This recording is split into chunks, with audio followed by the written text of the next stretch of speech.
Bismillahirrahmanirrahim. Assalamualaikum warahmatullahi wabarakatuh. Kami dari kelompok 4 mahasiswa Universitas Bina Sarana Informatika Karawang akan mempresentasikan mengenai mata kuliah etik dengan tema Cyber Espionage sebagai salah satu syarat mengikuti UAS di mata kuliah ini. Baik, pada kesempatan kali ini saya akan menjelaskan mengenai latar belakangnya terlebih dahulu. Perkembangan internet yang semakin hari semakin meningkat, baik teknologi dan penggunaannya, membawa dampak baik positif maupun negatif bagi penggunanya. Oleh karena itu, kita harus mensyukurinya karena banyak manfaat dan kemudahan yang didapat dari teknologi internet ini. Misalnya kita dapat melakukan transaksi kapan saja dengan menggunakan e-banking yang membuat kita melakukan pembelian maupun penjualan suatu barang tanpa mengenal tempat. Atau juga dapat mencari referensi dan informasi mengenai ilmu pengetahuan dengan adanya e-library, dan masih banyak lagi kemudahan dengan adanya internet. Namun tak dapat dipungkiri, teknologi internet ini dapat membawa dampak negatif. Masalah keamanan adalah suatu hal yang sangat diperlukan, karena tanpa keamanan bisa saja data-data yang ada di sistem bisa dicuri oleh orang yang tidak dikenal. Seringkali sebuah sistem jaringan yang berbasis internet memiliki kelemahan atau disebut juga lubang keamanan atau yang biasa disebut hole. Nah, kalau lubang tersebut tidak ditutup, bisa saja pencuri mudah dengan masuk dari lubang tersebut. Pencurian data dari sistem internet ini sangat sudah sering terjadi. Kasus ini masuk ke dalam kasus kejahatan komputer atau dalam bahasa istilah yang disebut cybercrime. Untuk sistematikanya sendiri nanti akan dijelaskan oleh rekan-rekan saya. Assalamualaikum warahmatullahi wabarakatuh. Perkenalkan, nama saya Ikrimah Putri Nurulita dari kelompok 4 kelas 12 6D14. Di sini saya akan menjelaskan tentang macam-macam cybercrime. Berdasarkan jenis aktivitasnya, cybercrime dapat digolongkan menjadi beberapa jenis, yaitu yang pertama adalah unauthorized access. Merupakan kejahatan yang terjadi ketika seseorang memasuki atau menyusup ke dalam suatu sistem jaringan komputer secara tidak sah, tanpa izin dan tanpa sepengetahuan dari pemilik sistem jaringan komputer yang dimasukinya. Lalu yang kedua adalah illegal content. Merupakan kejahatan yang dilakukan dengan memasukkan data atau informasi ke internet tentang suatu hal yang tidak benar, tidak etis, dan dapat melanggar hukum atau mengganggu ketertiban umum.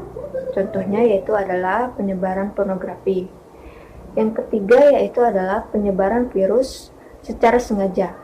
Penyebaran virus pada umumnya dilakukan dengan menggunakan email. Seringkali orang yang sistemnya terkena virus tidak menyadari hal ini.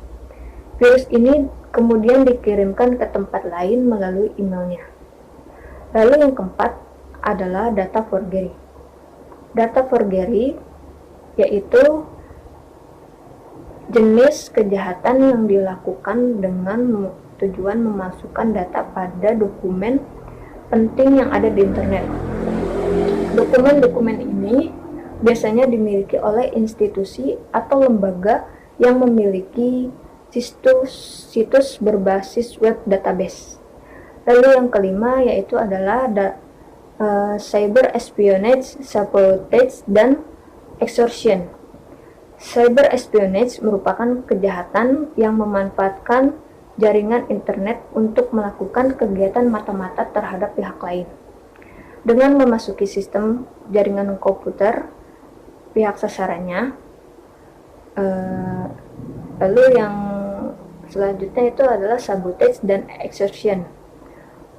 Merupakan jenis kejahatan yang dilakukan dengan membuat gangguan, perusakan, atau yaitu penghancuran terhadap suatu data, program komputer atau suatu sistem jaringan komputer yang terhubung dengan internet. Lalu yang keenam yaitu adalah carding. Carding merupakan kejahatan yang dilakukan dengan mencuri nomor kartu kredit milik orang lain dan menggunakan ke dalam transaksi perdagangan di internet. Lalu yang ketujuh yaitu adalah cyber stalking. Kejahatan ini dilakukan dengan mengganggu atau melecehkan seseorang dengan memanfaatkan komputer. Misalnya, menggunakan email dan dilakukan berulang-ulang. Kejahatan tersebut merupakan teror yang ditujukan kepada seseorang dengan memanfaatkan media internet. Hal itu bisa terjadi karena kemudahan dalam membuat email dengan alamat tertentu, tanpa harus menyertakan identitas diri yang sebenarnya. Lalu yang kedelapan yaitu ada hacking dan cracking. Istilah hacker biasanya mengacu pada seseorang yang mempunyai minat besar untuk mempelajari sistem komputer secara detail dan bagaimana meningkatkan kapabilitasnya. Adapun mereka yang sering melakukan aksi-aksi perusakan di internet lazimnya disebut cracker. Boleh dibilang cracker ini sebenarnya adalah hacker yang memanfaatkan kemampuannya untuk melakukan hal-hal yang negatif. Lalu yang kesembilan yaitu adalah cyber squatting and typo squatting. Cyber squatting merupakan kejahatan yang dilakukan dengan mendaftarkan domain nama perusahaan orang lain dan kemudian berusaha menjualnya kepada perusahaan tersebut dengan harga yang lebih mahal. Adapun typo squatting adalah kejahatan dengan membuat domain plesetan, yaitu domain yang mirip dengan nama domain orang lain. Nama tersebut merupakan nama domain saingan perusahaan. Lalu yang ke-10 yaitu adalah hijacking. Hijacking merupakan kejahatan melakukan pembajakan hasil karya orang lain. Yang paling sering terjadi adalah software piracy, yaitu pembajakan perangkat lunak. Lalu yang ke-11 adalah cyber teroris, suatu tindakan cybercrime termasuk cyber teroris jika mengancam pemerintah atau warga negara, termasuk cracking ke situs pemerintah atau militer. Baik, segitu saja merupakan penjelasan dari saya yaitu tentang macam-macam cybercrime. Selanjutnya akan dilanjutkan oleh rekan saya. Kurang lebihnya mohon maaf. Wassalamualaikum warahmatullahi wabarakatuh. Baik, apa itu cyber espionage? Cyber memata-matai atau yang biasa dikenal dengan cyber espionage adalah tindakan atau praktek memperoleh rahasia tanpa izin dari pemegang informasi, baik itu pribadi, sensitif, kepemilikan, atau rahasia alam, dari individu, pesaing, saingan, kelompok, pemerintah, dan musuh untuk pribadi, ekonomi, keuntungan politik atau militer, menggunakan metode pada jaringan internet atau komputer pribadi, melalui penggunaan retak teknik dan perangkat lunak berbahaya termasuk Trojan Horse dan spyware. Cyber espionage merupakan salah satu tindak pidana cyber yang menggunakan internet untuk melakukan kejahatan mata-mata terhadap pihak lain yang ingin memasuki jaringan komputer, network, sistem, atau pihak sasaran ini.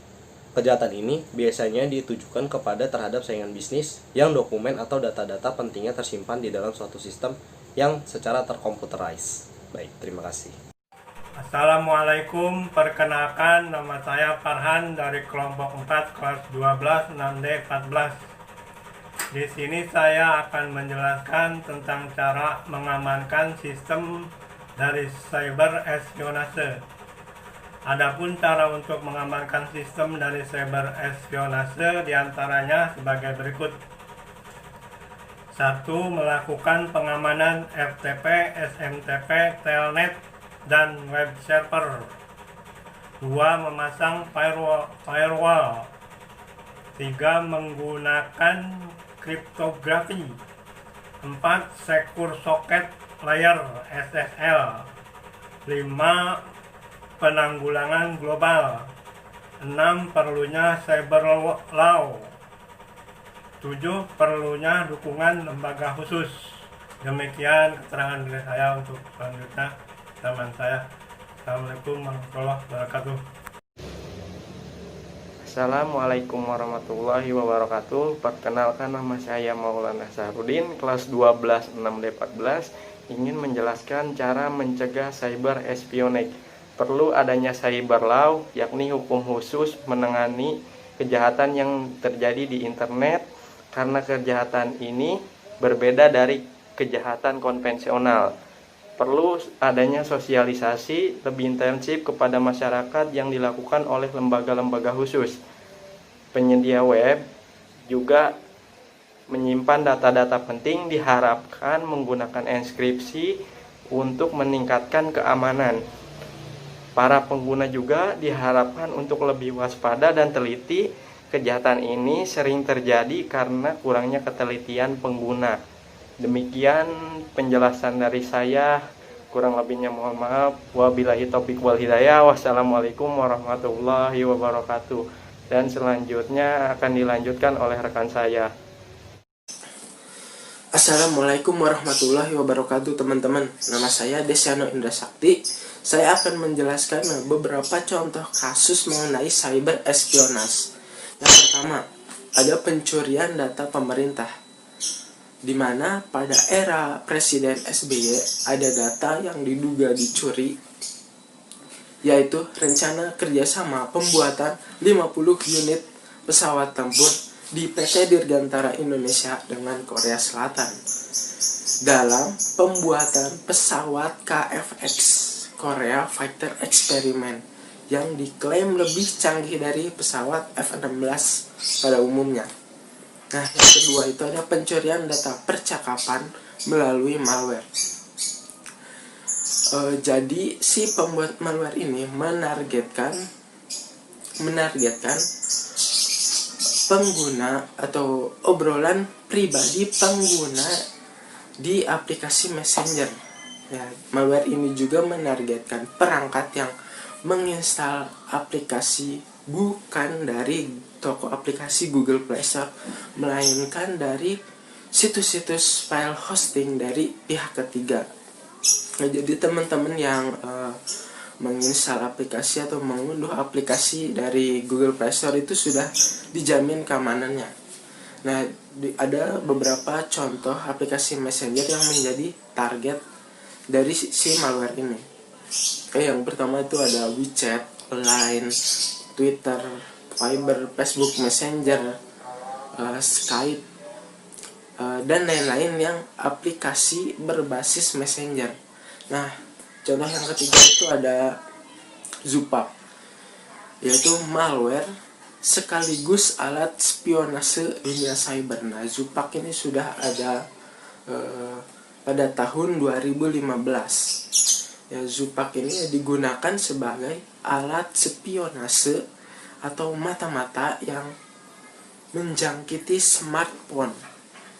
Ya, berbagai jenis smartphone apapun itu ya dapat ditargetkan oleh si Zupak ini, ya, si malware ini.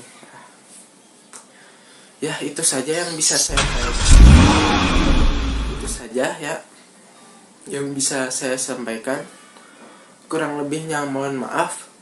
Wassalamualaikum warahmatullahi wabarakatuh.